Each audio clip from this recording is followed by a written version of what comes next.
Hello, Sports fan. This is Stephen here with Sports Choice Plus. I'm bringing you a very special breakdown. I'm going to be covering my predictions for the Hall of Fame inductees that are coming up next. Before I get right into this, I want to make sure that you're subscribed to the YouTube channel so you can know the updates and all the breakdowns. Without further ado, let's get right into it. To all the enshrinees that took place this Saturday in Canton, Ohio, congratulations, including Sterling Sharp, who had his career cut short because of injury, but was one of the best receivers in the NFL history.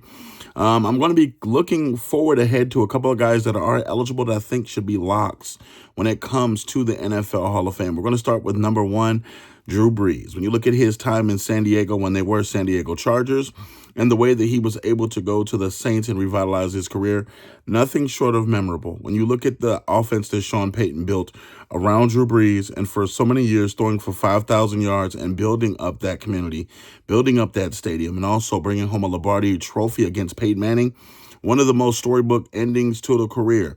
And you look at just overall his stat lines and what he was able to do.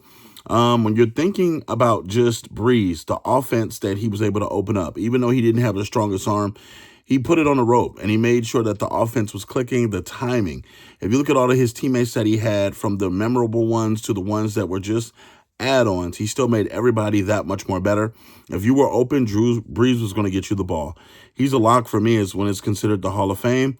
Number two, I think that even though his career was cut short because of concussions and concussion protocol, I think Luke Kuechly.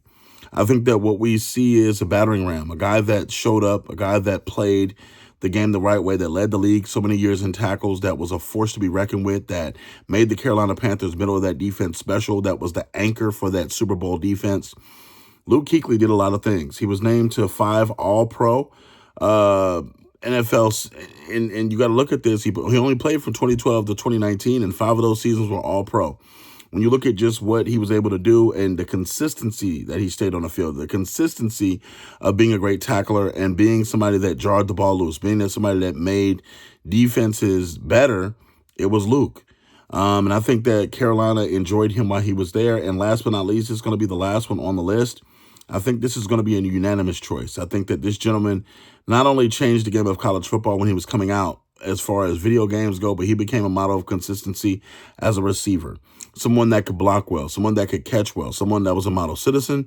I'm talking about the one, the only, Larry Fitzgerald. Not only Fitzgerald was a leader on the Cardinals, he had so many all-pro seasons as far where he was one of the best. He doesn't get his just due because he wasn't really a talker. He wasn't really a guy that was loud and obnoxious. He wasn't a guy that was me, I. He was team first. He did lead his team to a Super Bowl, but I'm looking at this and he may not have the fanfare that other receivers have, or he may not have the fan base where they're yelling and screaming like T.O. or Randy Moss, but Fitzgerald was a consistent pro. He was a guy that scored touchdowns, gave the referee the ball, got back to the huddle. He was a guy that literally made his team better through his actions, his effort, and he was known as a professional. So these are my 3 locks for the Hall of Fame that should be getting in on the next round or the next batch.